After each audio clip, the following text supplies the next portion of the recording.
Assalamualaikum warahmatullahi wabarakatuh. Alhamdulillahirabbil alamin. Assalatu wassalamu ala asrofil anbiya'i wal mursalin sayyidina wa maulana Muhammadin, amma ba'd. Baik, kita akan mempelajari kaidah induk yang terakhir, yang kelima, yaitu al-adatu muhakkamah. Jadi sampean setidaknya harus hafal 5 kaidah induk. Yang pertama al-umuru bimaqasidiha, kedua al-yakinu la yuzalu bisyak, ini untuk lebih cocok untuk orang-orang yang ragu atau orang-orang yang was.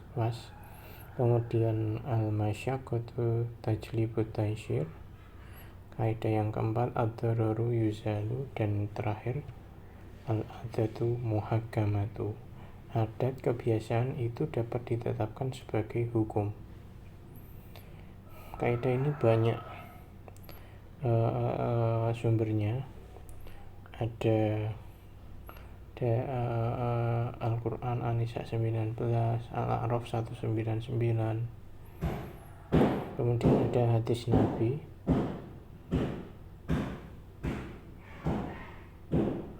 yang berbunyi ma rawahul muslimul hasanah bahwa indallahi hasanun wa ma rawahul muslimuna syai'an bahwa indallahi syai'un. Apa saja yang dipandang kaum muslimin merupakan kebaikan, maka di sisi Allah juga merupakan kebaikan. Dan apa saja yang dipandang kaum muslimin merupakan keburukan, maka di sisi Allah juga merupakan keburukan. Adat itu kadang ada sekelompok orang yang mencoba membenturkan antara agama dengan nationality atau tanah air. Kadang membenturkan antara agama dengan adat. Seperti yang kemarin itu wayang haram. Dalam Islam tidak ada adat wayang. Hal-hal semacam ini yang saya kira memicu ketidakharmonisan. Jadi upaya-upaya untuk mengcounter sekelompok orang yang membenturkan antara agama dan budaya itu harus benar-benar dilakukan.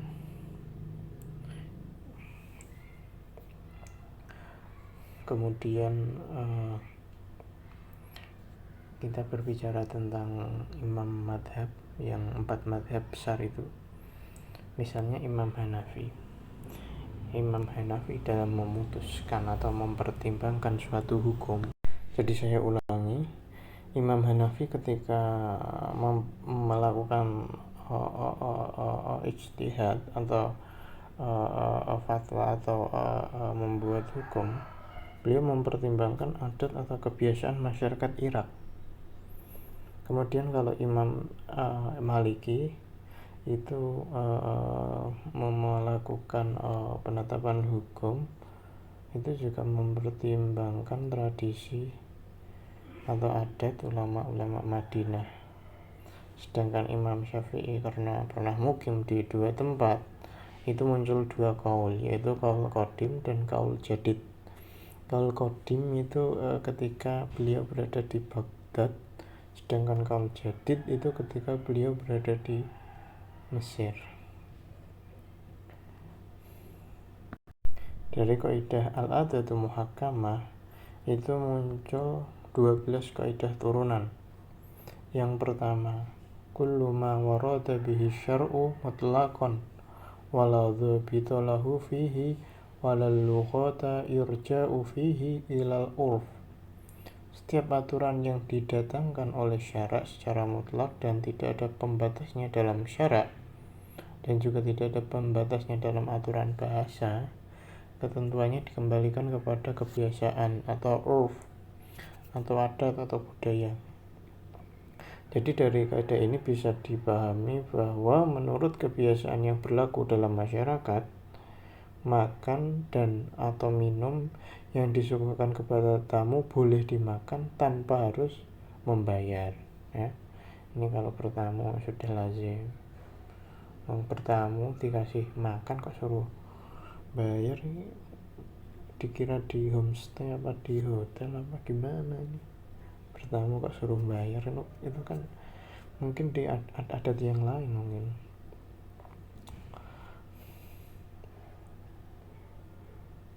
Kemudian saya pernah di suatu daerah di teman saya itu di Magelang, daerah Magelang, di desanya itu kan masih banyak pohon kelapa. Jadi ketika seseorang mengambil pohon kelapa tanpa tanpa izin pemiliknya itu boleh, asal dengan syarat hasil dari pohon kelapa itu dikonsumsi diri sendiri, bukan untuk dijual. Itu boleh. Kalau di tempat lain kan mungkin itu dianggap mencuri. Kalau di tempat teman saya itu tidak dianggap mencuri, asal ya dengan syarat tidak diperjualbelikan. Kemudian ada seseorang minta tolong kepada makelar untuk menjualkan kendaraan motornya tanpa menyebutkan berapa upahnya. Terus kendaraan itu terjual.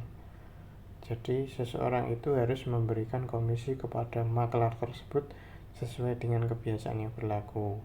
Biasanya misalnya 2,5% dari harga penjualan, atau kecuali ada kesepakatan yang lain. Jadi saya itu punya pengalaman buruk tepatnya. Saya minta tolong ke teman saya untuk menjualkan motor saya karena saya kira proses studi sudah selesai ya, juga motornya juga sudah memang banyak yang rusak, artinya nggak fungsi, terus bannya yang depan itu sudah nggak layak, terus beberapa hal yang memang sudah nggak layak. Terus saya minta teman saya untuk menjualnya. Selang beberapa bulan saya tanyakan gimana kondisi motor saya, tidak dijawab. Saya tanya terus dan akhirnya dia ketemu dan memberi kabar bahwa motor saya diambil oleh debt collector. Aduh, nah saya terus ya bingung gimana. Uang juga, ekonomi juga pas-pasan loh. Motor hilang juga bingung juga loh. Ini kalau riwari gimana? Ya akhirnya pakai motor ayah saya. Ya mau gimana lagi. Ya semoga segera selesai masalah ini, berlanjut ke masalah kehidupan yang lain. Namanya juga hidup loh, penuh dengan masalah. Kemudian contoh yang lain, misalnya sudah menjadi tradisi di suatu daerah transaksi pemesanan barang atau inden itu dengan membayar uang muka setengah harganya, dan sisanya akan dibayar setelah barang pesanan selesai. Istilahnya itu kalau transaksi barang-barang yang agak mahal, misalnya motor atau laptop atau mobil, itu ada DP-nya. Nah, nanti kalau DP-nya katakanlah berapa persen, 30%, sisanya itu diangsur. Angsuran itu kadang ada yang berbunga, seringnya ada bunganya, kadang ada yang tidak. Kemudian kaidah selanjutnya, al-adatu al-mutaradatu fi nahiyati la tunazzilu manzilata syarti. Adat kebiasaan yang diterapkan dalam satu segi tidak dapat menempati tempat syarat. Ini saya berikan contohnya biar mudah. Misalnya pembayar hutang dalam suatu daerah itu selalu melebihkan jumlah pembayarnya ketika membayar, maka penambahan tersebut tidak boleh menjadi persyaratan. Sebab apabila disyaratkan demikian, maka utang piutang itu menjadi dilarang karena sudah menjadi riba nasiah. Jadi ada misalnya si A dan si B. Si A berutang kepada si B, terus si A itu membayar si B. Misalnya utangnya 2 juta, dia membayar 2,5 juta. Maka budayanya gitu ya, jadi membayar melebihi jumlah dana pinjaman. Bayar pinjam 2 juta terus dibayar 2,5. Tapi ketika melakukan transaksi utang piutang itu, yang si B itu jangan memberikan syarat bahwa harus kembali 2,5 juta, harus kembali melebihi uang yang dipinjamkan. Itu tidak boleh, itu nanti masuknya riba nasiah gitu ya. Jadi ya memang apa ya, kalau pinjam sesuatu ya layaknya memang bagusnya sunnahnya itu melebihi. Kayak misalnya pinjam motor teman, ya baiknya itu ya bensinnya diisi. Kemudian kaidah turunan berikutnya, taghayyurul fatwa wa ikhtilafuha bihisabi taghayyurul azminati wal amkinati wal ahwali wal awaidi wan niyati. Perubahan dan perbedaan fatwa hukum berdasarkan perbedaan masa, tempat, kondisi, kebiasaan atau tradisi, dan tujuan atau niat. Jadi ini kaidah yang menjadi dasar dari hukum progresif, hukum yang berkemajuan. Jadi kan society atau masyarakat itu kan selalu berubah, selalu berkembang setiap saat, setiap waktu, dan hukum juga harus mengikuti. Nggak bisa, kalau hukum nggak mengikuti ya hukum akan mati, tidak bisa hidup dalam masyarakat. Hukum hanya sebagai tulisan, nggak bisa hidup dalam masyarakat. Law apa istilahnya, saya lupa ya. Yang sering kita dengar itu kan contohnya qaul qadim dan qaul jadid. Jadi perubahan hukum, misalnya di Irak kan qaul qadim, terus ketika Imam Syafi'i berada di Mesir melihat fenomena masyarakat yang seperti itu, muncul qaul jadid. Jadi perubahan hukum itu mengikuti perubahan masyarakat, perubahan tempat, perubahan masa, kondisi, kebiasaan, dan lain-lain. Contoh lain, misalnya Imam Hanafi berpendapat bahwa para pengajar Al-Quran tidak dibenarkan mendapatkan upah karena pada saat itu mereka telah digaji dengan harta wakaf. Jadi setelah para pengajar tidak lagi mendapat upah atau gaji dari harta wakaf, mungkin istilahnya tidak gaji ya, bisyarah mungkin. Jadi saya ulangi, ketika para pengajar tidak lagi mendapatkan bisyarah dari harta wakaf, maka mendapatkan bisyarah dari orang lain, dari hasil mengajar Al-Quran, itu tidak dilarang. Jadi ini yang saya sering tekankan dalam memberikan memberikan fatwa atau larangan atau hukum. Itu saya pernah buat artikel tentang larangan dan solusi. Jadi kalau jadi orang itu ya yang bagusnya itu tidak hanya melarang-larang saja atas nama kebenaran, keadilan, atau apapun itu. Melarang itu juga harus memberi solusi. Itu yang selalu saya tekankan. Jangan hanya larang dan larang tapi tidak memberi solusi. Itu hanya akan menambah beban. Kemudian kaidah turunan yang berikutnya, al-ahkamul mabniyatu 'alal urfi tataghayyaru bi taghayyurihi zamanan wa makanan Hukum-hukum yang ditetapkan berdasarkan urf berubah dengan berubahnya urf tersebut, baik masa atau tempat. Ya, yang contohnya Imam Syafi'i itu tadi di Irak kalau Qadim, terus move to Mesir jadi kalau jadi.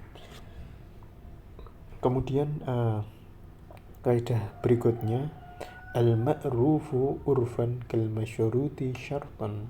Sesuatu yang dikenal berdasarkan urf seperti sesuatu yang disyaratkan berdasarkan suatu syarat. Kemudian kaidah berikutnya, al-kitabu kal khitabi. Tulisan itu sama dengan ucapan ya. Dapat dipahami bahwa dokumen tertulis sama kekuatannya dengan ucapan. Ya.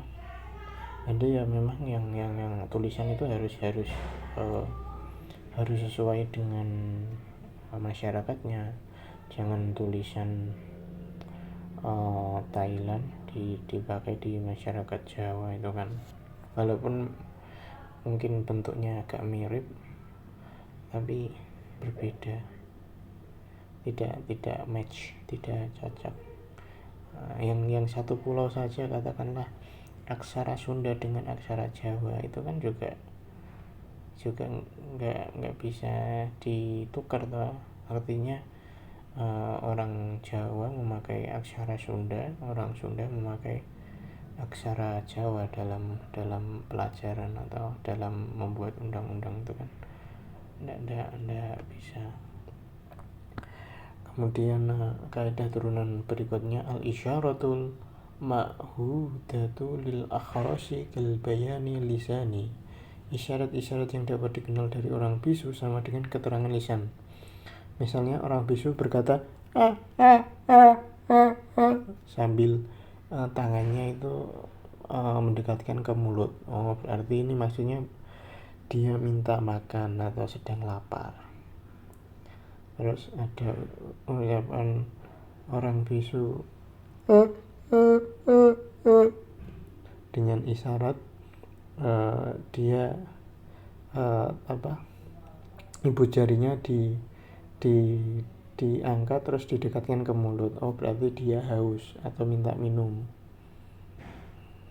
Apalagi contohnya, banyak sekali contohnya, cukup 2 itu saja saya kira. Kemudian kaidah turunan berikutnya, at-ta'yinu bil urfi kat-ta'yini bin nasyi. Ketentuan dengan dasar urf sama dengan ketentuan dengan dasar nas.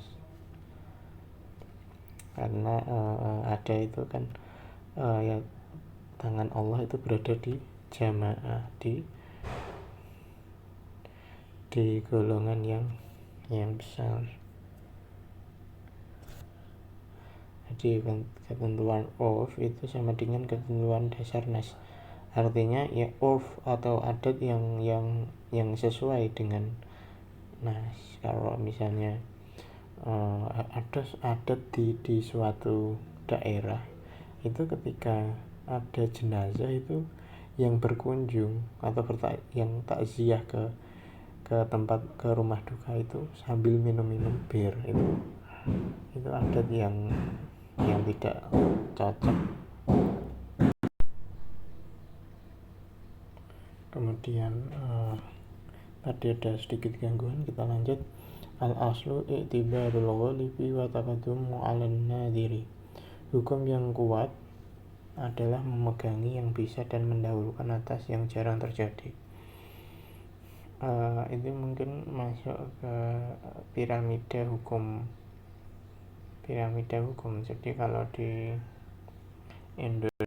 Jadi kalau di Indonesia itu ada piramida hukum.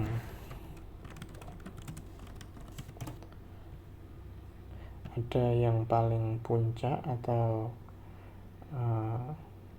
yang menjadi acuan itu Undang-Undang 45. Kemudian di bawahnya undang-undang atau perpu, kemudian peraturan pemerintah, kemudian peraturan presiden, kemudian peraturan daerah. provinsi, terus kabupaten. Jadi ketika ada pertentangan antara Undang-Undang 45 dengan katakanlah undang-undang, ya yang dimenangkan Undang-Undang Dasar 45. Atau misalnya contoh lain, ketika ada pertentangan undang-undang dengan peraturan presiden, yang dimenangkan ya undang-undang. Itu dulu apa ya, lex spesialis, lupa saya.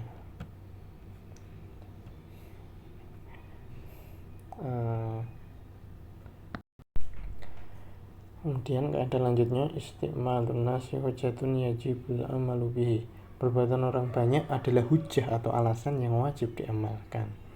Jadi ketika masyarakat menginginkan undang-undang perampasan aset segera disahkan dan ditetapkan biar korupsi di negeri ini berkurang, atau itu ya harus dilaksanakan, segera dilaksanakan. Secara teorikal seperti itu, tapi secara realita karena ada kepentingan ini, kepentingan itu, konflik intern, terus tekanan politik dan sebagainya, ya undang-undang perampasan aset ya nggak tahu nasibnya, kita lihat saja bagaimana. Saya kurang mengikuti soalnya.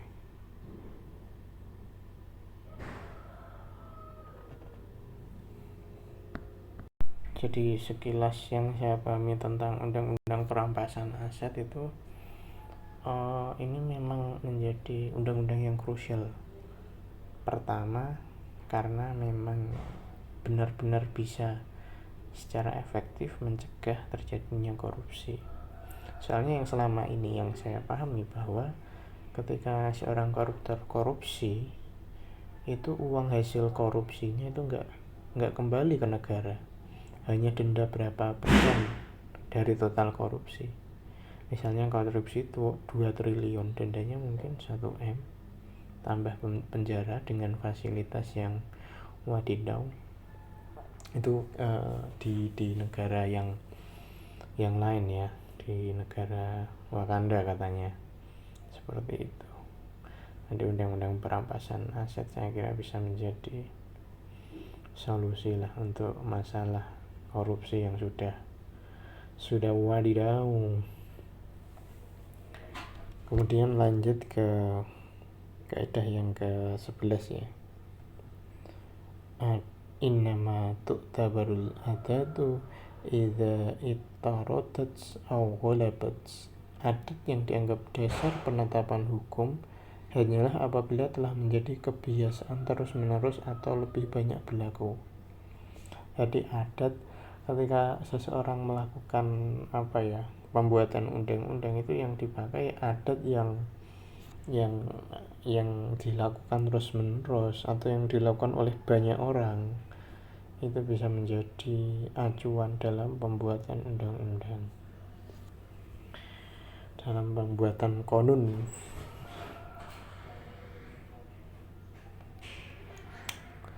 Kemudian yang terakhir, al-ma'rufu bainat tujari kal masyruti bainahum. Sesuatu yang telah dikenal di kalangan para pedagang seperti syarat yang berlaku di antara mereka. Misalnya kalau berdagang transaksi jual beli itu pakainya kripto misalnya, ya sudah, itu ya sudah menjadi syarat yang berlaku, ya tidak usah dipertentangkan. Tidak usah seorang pedagang itu membuat aturan sendiri, pakai transaksinya itu pakai misalnya kripto yang tidak resmi atau pakai uang kartal, padahal di zaman itu sudah wajar pakai kripto atau uang digital. Jadi itu banyak sekali adat yang bisa menjadi hukum, acuan hukum. Jadi adat ini sesuatu yang gimana ya, yang locality, berlaku secara lokal atau daerah per daerah. Jadi ketika kita sholat, katakanlah dalam sholat ya, kita sholat di suatu tempat itu memakai kunut, di tempat lain mungkin tidak, dan itu jangan dijadikan suatu masalah ya, karena itu sudah menjadi kebiasaan di suatu daerah. Jadi ketika sampean misalnya di rumah itu biasa pakai kunut, terus ketika musafir di suatu tempat disuruh dijadikan imam dan tahu kalau di situ tidak pakai kunut, ya kalau menurut saya ya mungkin keliru ya, menyesuaikan daerah tersebut, jangan pakai kunut seperti itu. Dalam istilah bahasa Inggris itu when you in Rome do as Roman do. Jadi ketika sampai di Roma ya lakukan apa yang orang Roma lakukan. Atau dalam peribahasa Indonesia itu ada peribahasa atau ada gium, di mana bumi dipijak, di situ langit dijunjung. Kalau filsafat Jawa apa ya, saya kurang tahu malah. Ning diwae bumi diidek, ning kono langit dijunjung. Nah itu kan terjemah dari bahasa Indonesia, enggak yang pure filsafat Jawa, pure peribahasa Jawa apa ya, terkait adat. Mungkin teman-teman bisa bantu. Itu ya, ada banyak sekali tentang kaidah yang kelima ini. Saya ulangi lagi bahwa 5 kaidah Indo ini harus dihafal, harus ya, karena nanti yang menjadi pegangan sampean ketika berhadapan dengan suatu masalah hukum, sampean bisa berpegang pada 5 kaidah ini. Kalau sudah hafal di luar kepala kan enak. Ketika ada suatu masalah, sampean bisa berpegang pada kaidah ini dengan ilat yang sama seperti ini, atau dengan kasus yang sama seperti ini, jadi lebih enak.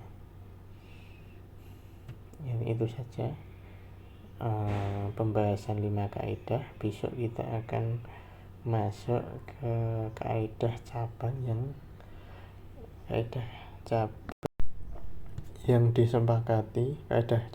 disepakati oleh mayoritas ulama. Ada 41. Jadi persiapkan mental Anda, persiapkan pikiran Anda, dan persiapkan kopi Anda. Intaha hadhil bab, kurang lebih mohon maaf. Wassalamualaikum warahmatullahi wabarakatuh.